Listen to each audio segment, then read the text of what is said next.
আসসালামু আলাইকুম, সবাইকে শুভেচ্ছা স্বাগতম। আশা করি সবাই ভালো আছেন, সুস্থ আছেন। আমরা জানি যে বিভক্ত শিক্ষকদের এফডিতে গত জানুয়ারি 1 তারিখ থেকে বেতন প্রসেস চালু হয়েছে। তো এ পর্যন্ত টোটাল 4টি ধাপে ডিসেম্বর 2024-এর বেতন পে করছে। আর গত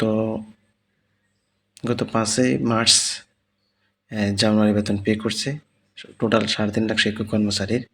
1 থেকে 14 ধাপ পর্যন্ত যারা পেয়েছে তাদের সবাইকে। এখনও পর্যন্ত অনেক শিক্ষক কর্মচারী এফডিতে বেতন পায় নাই। তো তারাও সংখ্যায় আছে যে কবে পাবে। এখনও পর্যন্ত এই ফেব্রুয়ারি বা চলমান মার্চের কোনো খোঁজখবর নাই। তো এই ক্ষেত্রে যারা নতুন বিভক্ত শিক্ষক বিভক্ত হয়েছেন তাদের এই ক্ষেত্রে কবে তারা বেতন পাবে সেই ব্যাপারে আপনারা অনেক সময় কোয়েশ্চেন করেন।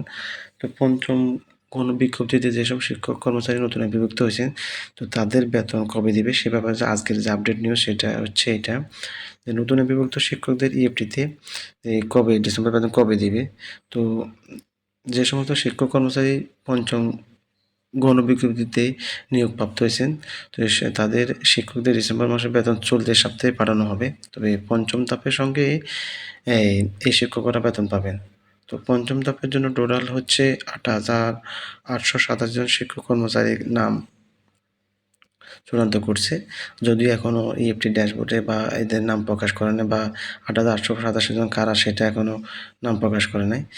এই পঞ্চম ধাপের সাথে এই এই নতুন করে যে সমস্ত শিক্ষক কর্মচারী বিভক্ত হয়েছেন তাদের বেতন দেওয়া হবে টোটাল 12,000-এর মতো। তো আপনারা অনেক সময় কোয়েশ্চেন করেন যে নতুন বিভক্ত শিক্ষক কর্মচারীরা কবে বেতন পাবেন। তো তাদের ব্যাপারে আপডেট নিউজটা হচ্ছে এটা। আর বাকি শিক্ষক কর্মচারী নতুন বিভক্ত হয়েছেন তারা নভেম্বর মাসে বেতন পেয়েছেন। পঞ্চম ধাপের বেতন চলতি সপ্তাহে দেওয়ার যে সম্ভাবনা আছে। তবে যেহেতু সেই বিগত দিনগুলোতে আমাদের সাথে যেভাবে হয়রানি করছে বা তালবানা করছে এই সপ্তাহ দিবে বলে ওই সপ্তাহ পার করছে, সেই অনুযায়ী যদি দেয় তাহলে কিন্তু এই যে চলতি সপ্তাহ যেটা বলতেছে বা এটা কোনো নিশ্চয়তা নেই। তো এখানে বিস্তারিত দেওয়া আছে, আপনারা এখান থেকে মানে ইয়েটা পড়ে নেবেন। তো ভালো থাকেন, সুস্থ থাকেন। আল্লাহ হাফেজ। Wish you all the best today.